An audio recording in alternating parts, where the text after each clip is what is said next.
E aí pessoal, tudo bem? Canal do Jorge Igor no YouTube. Deixe seu like aqui no vídeo, dá dessa força para nós e aproveita para se inscrever no canal também e ativar o sininho das notificações, tá bom? São 2h13 da manhã, o horário que eu tô gravando o vídeo. A gente acabou de subir a serra e voltar de Santos, voltando lá da Vila, né? Transmitir lá junto com a nossa equipe, Santos 2, Palmeiras 0. Então vamos lá, vamos falar de Santos e Palmeiras.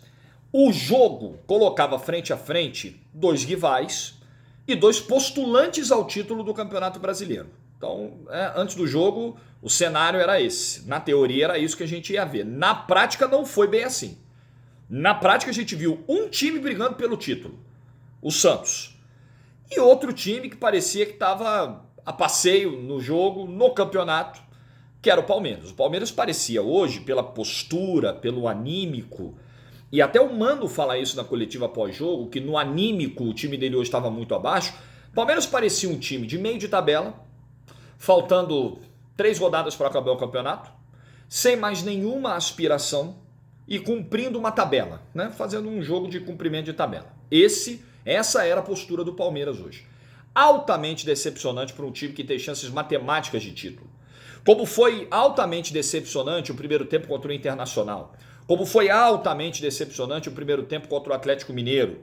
Jogos em que o Palmeiras deixou 4 pontos pelo meio do caminho, podendo aproveitar uma sequência complicada do Flamengo, um tropeço do Flamengo. Tropeço, né? É porque empatar com o São Paulo, que é um gigante, não dá para considerar tropeço. Mas o São Paulo tinha acabado de trocar de treinador, o Fernando Diniz tinha dado um treino e o Flamengo perdeu 2 pontos para o São Paulo. O Palmeiras teve chances de colar e não conseguiu. Palmeiras pegando um momento, a gente não sabe se o Flamengo vai passar 100% por essa sequência. Já ganhou o primeiro jogo da Chape, mas um Flamengo desfalcado, com data FIFA, com convocações, muito mais desfalcado que o Palmeiras. E o Palmeiras não está aproveitando esse momento para reduzir a distância e quem sabe ultrapassar o Flamengo lá na frente do confronto direto da rodada 36 que vai ser no Pacaembu.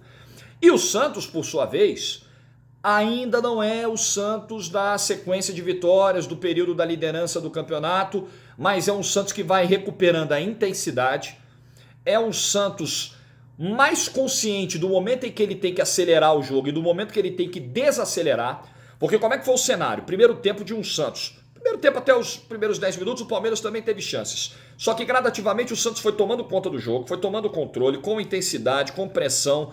Com 17 minutos já tinha feito 2 gols e teve chances até de fazer mais no primeiro tempo.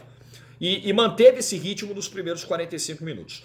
No segundo tempo, o Santos alternou momentos de pressão, porque o Santos tem uma vocação ofensiva e não foge dela, mas também momentos em que claramente o time valorizava essa posse de bola, que foi ali na casa de 55%, 56% durante todo o jogo. Nas 2 parciais que a gente mostrou na transmissão da TNT, estava nessa faixa, né? A posse de bola. E o Santos que valorizava essa posse, cadenciava o jogo em alguns momentos, sabia que tinha o resultado, sabia que era um momento de dar uma desacelerada, de dar uma respirada. A gente viu em vários momentos uma jogada de ataque podendo começar e aí o Jorge parava e recuava e pedia calma. O Pituca parava, voltava nos zagueiros, cadenciava um pouco. Talvez aquilo que o Vitor Ferraz disse depois do empate Santos e Fortaleza, talvez isso tenha sido debatido até internamente. O Santos entender, e o próprio Sampaoli, que tem essa filosofia de buscar o ataque em 90 minutos, mas entender que há momentos em que você precisa dar uma desacelerada no jogo, até para você não permitir, você não entrar numa trocação que vai favorecer muito mais o adversário que está desesperado na busca por uma reação do que quem tem 2, 3 de vantagem no placar. E talvez esse entendimento a gente esteja começando a ver na prática no Santos. O Santos foi hoje um time muito consciente da hora de pressionar e da hora de segurar. São 3 vitórias seguidas e um Santos que investiu menos. Tudo bem, o Santos gastou, vai pagar uma grana no Cueva a partir do ano que vem. O Cueva que hoje é um problema que o Santos vai ter, um problema caro, caríssimo, que o Santos vai ter que administrar. O Santos trouxe alguns nomes. O Santos foi lá buscar o Felipe Jonathan, o Santos foi buscar o Jorge, o Santos foi buscar o Uribe, o Santos se movimentou no mercado, mas claramente o Santos gastou menos que Palmeiras e Flamengo. E está sofrendo com desfalques. O Santos hoje não tinha, por exemplo, talvez o seu principal jogador depois da pausa para a Copa América, que é o Soteldo. E mesmo assim foi um Santos intenso, o Santos que acha soluções na base. O Thailson, garoto, foi bem no jogo, primeiro clássico como profissional e não sentiu, partindo para cima, tentando lance individual. Do segundo tempo ele faz uma jogada próxima à lateral do campo, espetacular, de muita habilidade, deixando o Dudu e o Marcos Rocha na saudade.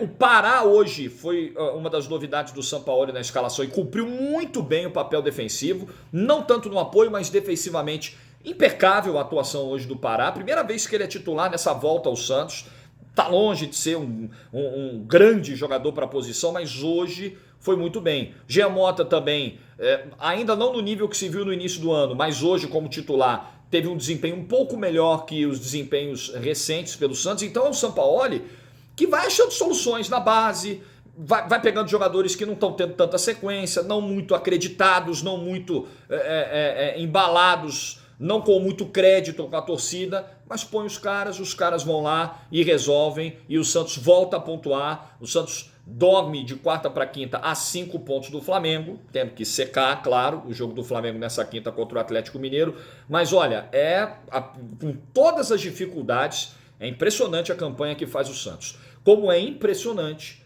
o Palmeiras, estamos em outubro e o Palmeiras apresentou momentos de bom futebol no ano, intercalados com sequências horrorosas, como essa atual, como alguns momentos com o Filipão, como a queda principalmente depois da pausa para a Copa América, com aquele desempenho sofrível nas semifinais do Campeonato Paulista, nos 2-0 com o São Paulo. Um Palmeiras que vai deixando uma sensação de que os títulos escapam, os campeonatos escapam, muito também, claro, você tem o mérito do adversário. Hoje o Santos foi muito intenso, foi dominante na Vila, mas falta em vários momentos do ano algo a mais que esse Palmeiras não está conseguindo entregar. E aí é um baita desafio para o Mano. Primeiro entender como o funcionamento de time, o que ele pode fazer para melhorar. E segundo, entender o que está faltando para resolver essa parte do anímico. Porque, caramba, se uma disputa pelo título brasileiro não é suficiente para fazer esse time se entregar mais nos jogos, se um clássico contra o rival direto, valendo vice-liderança, não é motivo, o que será? O que vai motivar esse Palmeiras nas rodadas que faltam, né, para o Campeonato Brasileiro? Então é um baita desafio para o Mano. E o Mano já vai ter o desafio sábado com o Botafogo. Claro que o Palmeiras é favorito. O Botafogo é um time que faz um campeonato, apesar dos 30 pontos, os 30 milagrosos pontos, mas é um time de um futebol pobre, é um time com limitações, é um time com um elenco frágil, né, um orçamento apertado, enfim. Palmeiras, mesmo sem Felipe Melo, sem o William, que vão cumprir suspensão, e talvez sem o Luiz Adriano, Palmeiras mesmo assim é favorito. E precisa confirmar essa condição de favorito, porque vai jogar em casa, com uma pressão muito grande no Allianz Parque. Aliás, para fechar, né, é curioso o que acontece no momento da saída do Luiz Adriano, porque ele tem o Borja, o Mano tem o Borja no campo, ele tem um cara da função, ele tem um outro centroavante no banco, mas ele prefere colocar o Carlos Eduardo. É sintomático, né? É sintomático como o Borja não goza de confiança nem da comissão técnica, nem do Mano Menezes, que acabou de chegar. Hoje o Davidson não estava com condição de jogo, suspenso. O Borja estava lá, mas entrou o Carlos Eduardo, que pouco acrescentou. Aliás, o Carlos Eduardo entra, em 5 minutos o Carlos Eduardo tem 3 lances de contato, de quedas, em que ele pede falta e o árbitro manda seguir. Aliás, uma arbitragem hoje que deixou o jogo correr muito. E eu prefiro esse estilo, né? É bom para o jogo. E no final, também não posso deixar de falar disso. O árbitro levanta a placa, ele sinaliza para o quarto árbitro que ele vai dar 3 minutos de acréscimo. O quarto árbitro levanta a plaquinha com os 3. O Santos começa a dar olé. O Felipe Melo, num determinado momento, numa dessas trocas de passe, no meio desse olé, o Jorge dá um passo para trás, o Felipe Melo passa pelo Jorge e fala um monte. A imagem da TNT mostrou. E aí o árbitro, temendo por uma confusão maior no final do jogo, encerra com 45-40. Tem argumentos para os dois lados, tá? Tem gente que entende o seguinte: olha, é melhor encerrar antes do que um jogo que já estava resolvido, do que você deixar a coisa descambar. Só que, por outro lado, o árbitro está lá para aplicar a regra, ele não está lá para prever o que os caras vão fazer. Ele prometeu o jogo até 48, se ele entende que tem que dar 3 de acréscimo, se ele levantou a plaquinha, se ele indicou para levantarem a plaquinha com 3 minutos, É porque ele entendia que mais 3 minutos deveriam ser jogados pelas paralisações que ele observou durante o jogo. Ele não pode ficar refém de um temor de que algo aconteça. Se algo acontecer, se a coisa descambar para violência, se os caras passarem do ponto, ele vai lá como autoridade máxima no jogo, vai mostrar cartão, amarelo, vermelho. Ah, o Felipe Melo já tinha amarelo e corria o risco de tomar vermelho. Problema do Felipe Melo. Se ele cometesse alguma infração passível de segundo amarelo, o árbitro deveria aplicar a regra, né? Então acho que tem argumento para os dois lados, eu fico mais com o segundo argumento. Acho que o árbitro não tem que se preocupar com esse tipo de jogo, com esse tipo de atitude dos jogadores. Ah, porque eles estão enervados com o olé. Mérito do mandante que está vencendo o jogo e está dando olé. Olé é na bola, é do jogo. Aliás, o Palmeiras, quando ganha o clássico no Pacaembu por 4-0, dá olé, faz festa, tira onda. Hoje foi a vez do Santos tirar onda. E nem todo mundo no Palmeiras recebeu bem. Coisa de jogo. Gente, é isso aí. Santos 2-0, grande vitória do Santos.